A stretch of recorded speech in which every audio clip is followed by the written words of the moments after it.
لا حول ولا قوة إلا بالله العلي العظيم. أعوذ بالله من الشيطان الرجيم. بسم الله الرحمن الرحيم. رب اشرح لي صدري ويسر لي أمري واحلل عقدة من لساني يفقهوا قولي. اللهم صل على محمد وآل محمد وعجل فرجهم. غارن عزیز السلام علیکم. آج ہماری کلاس کا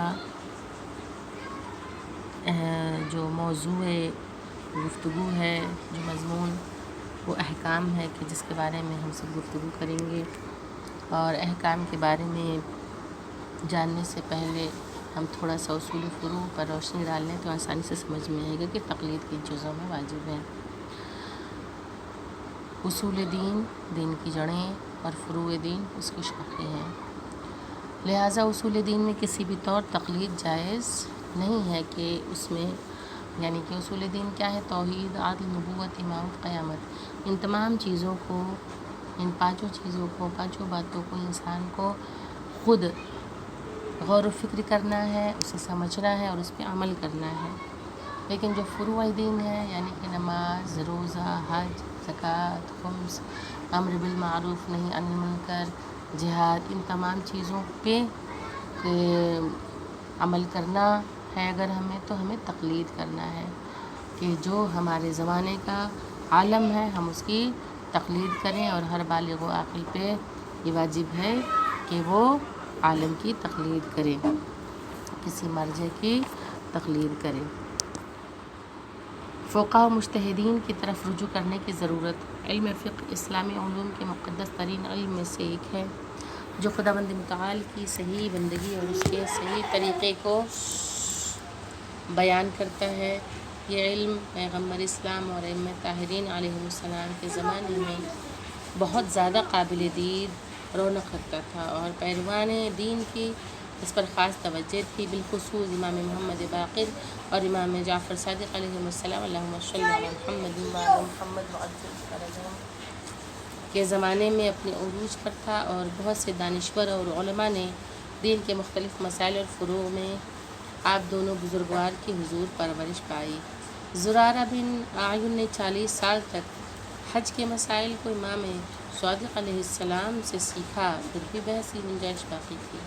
چنانچہ وہ خود کہتے ہیں، امام صادق علیہ السلام سے عرض کیا کہ خداوند عالم مجھے میری جان آپ پر قربان کرے، 40 سال سے بھی زیادہ حج کے مسائل کے بارے میں آپ سے سوال کرتا آ رہا ہوں اور آپ ہمیشہ جواب دیتے ہیں. حضرت علیہ السلام نے فرمایا، وہ مقدس چیز جو جناب آدم سے 2000 سال پہلے سے قابل توجہ تھی، تم چاہتے ہو کہ اس کے مسائل 40 سال میں بیان ہو جائیں. بحوالہ وسائل الشیعہ، جلد نمبر 11، صفحہ نمبر 12. یہ حوالہ آپ کو دے دیا گیا ہے. حدیث میں ہے کہ امام محمد باقر علیہ السلام، اللہم صل علی محمد وعلی محمد وعجل فرجہم، نے ابان سے فرمایا، اے ابان، مدینے کی مسجد میں بیٹھ کر فتویٰ دو، کیونکہ میں پسند کرتا ہوں کہ تمہاری طرح کے افراد میری شیعوں میں پائے جائیں. بحوالہ معجم الرجال الحدیث، جلد نمبر 1، صفحہ نمبر 144، حرف الف مورود 28. ابان بن تغلب. ائمہ طاہرین علیہم السلام کے زمانے میں جو ائمہ کی طرف سے احکام الہی کو بیان کرنے کے ذمہ دار تھے، امام کے اصحاب اور خاص شاگردوں کے ذمہ بھی اس ذمہ داری کو رکھا تھا، جیسا زرارہ، محمد ابن مسلم، ابو بصیر، ابان ابن تغلب مسائل حرام و حلال اور دین کے احکام کو لوگوں کے لیے بیان کرتے تھے، اور خود ائمہ طاہرین علیہ السلام لوگوں کو ان کی طرف رجوع کرنے کا حکم دیتے تھے. چنانچہ نقل ہوا ہے کہ شعیب عقر کوفی کہتے ہیں کہ امام صادق علیہ السلام سے عرض کیا، بسا اوقات کسی معاملے یا مسئلے میں سوال کرنے کی ضرورت پڑتی ہے، اس سے سوال کریں. تو حضرت علیہ السلام نے فرمایا، اسدی یعنی ابو بصیر کے پاس جاؤ، کیونکہ ظاہر سی بات ہے کوئی اگر کہیں دور دراز رہتا ہے اور وہ امام تک نہیں پہنچ پا رہا ہے، رسائی نہیں کر پا رہا ہے، تو بیچ میں جس کو امام نے ذریعہ بنایا ہے، جس کو نائب بنایا ہے، وہ ان کی طرف رجوع کریں اور اس کے ذریعے اپنے مسائل کا حل پا سکتے ہیں۔ بحوالہ وسائل الشیعہ، جلد نمبر 27، صفحہ نمبر 142۔ ایک دوسری حدیث میں علی ابن مسیب حمدانی کہتے ہیں کہ امام رضا علیہ السلام سے میں نے فرمایا، امام رضا علیہ السلام سے میں نے عرض کیا، میں ایک دور دراز جگہ رہتا ہوں اور ہر وقت آپ تک رسائی ممکن نہیں ہے، کس سے میں اپنے دینی مسائل دریافت کروں؟ حضرت علیہ السلام نے فرمایا، زکریا ابن آدم قمی سے، جو امر دین اور دنیا میں ہمارے امین اور قابل اعتماد ہیں۔ علی ابن مسیب کہتے ہیں کہ جب میں اپنے شہر واپس گیا، جو بھی مسئلہ پیش آتا تھا، زکریا ابن آدم قمی سے سوال کرتا تھا۔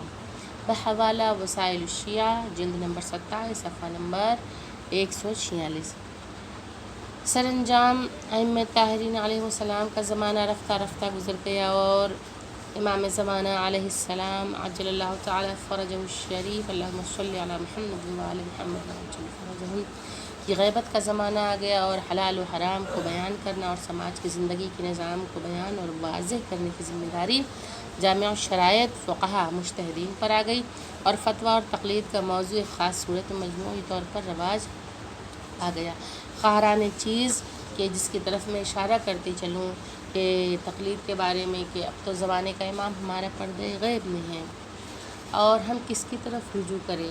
ظاہر سی بات ہے کہ جو لوگ یہ کہتے ہیں کہ ہم تقلید نہیں کرتے، جب امام آئیں گے تو ہم ان سے پوچھ لیں گے، ہمیں کسی عالم کی تقلید کرنے کی ضرورت نہیں ہے، ہم کسی عالم کو مانتے ہی نہیں، ہم کسی مجتہد کو مانتے ہی نہیں، تو یہ سراسر غلط ہے۔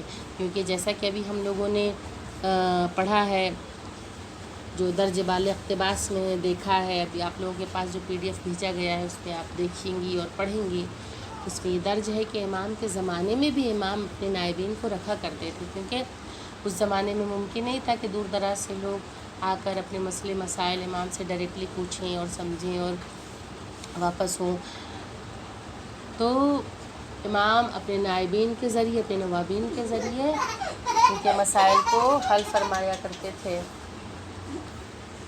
اسی طریقے سے اس دور غیبت میں بھی جو مرجع عالی قدر ہیں، جو فقہا ہیں، جو مجتہدین ہیں، ان سب کو ایک ذریعہ بنایا گیا ہے کہ جو ہم تک دین اسلام اور اس کے فتاویٰ کو پہنچاتے ہیں، کہ جن کے ذریعے ہم اپنے روزمرہ کے مسئلے اور مسائل کا حل تلاش کر سکتے ہیں اور پوچھ سکتے ہیں۔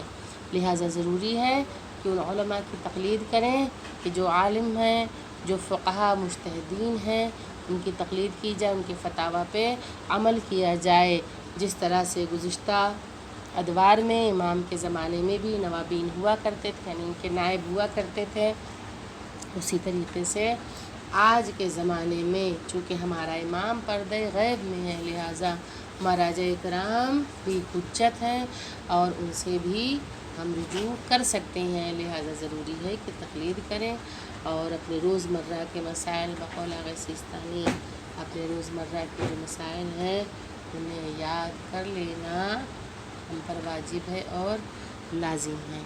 وآخر الدعوانا ان الحمد للہ رب العالمین، اللہم صلی علی محمد وآل محمد وعجل